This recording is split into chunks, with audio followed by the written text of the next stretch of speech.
Hey everybody, in this video we will talk about the past tense. A verb in the past refers to an action that was finished sometime in the past. In Arabic, the past tense is produced with a system of suffixes, so you use those suffixes with any verb to conjugate verbs in the past. Ladies and gentlemen, this is Easy Arabic and I am Jimmy.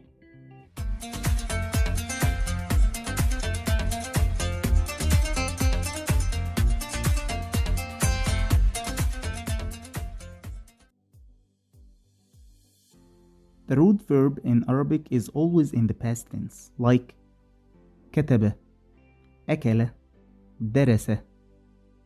And we add suffixes to the root verb according to the subject to match its gender and number. And here is the verb أكل as an example. أكلت, أكلنا, أكلت, أكلتي, أكلتما, أكلتم, أكلتن, أكل, أكلت, أكلا, أكلوا, أكلنا.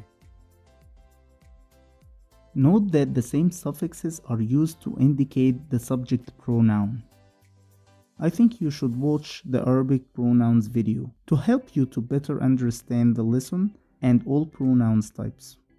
Now I'll give you a question to answer in the comments below. But before we proceed, don't forget to subscribe and like the video to support the content. It really does help.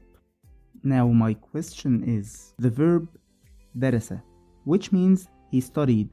How can you conjugate it with أنا, هي, نحن, هم? Waiting your answers and your questions as well. إلى اللقاء.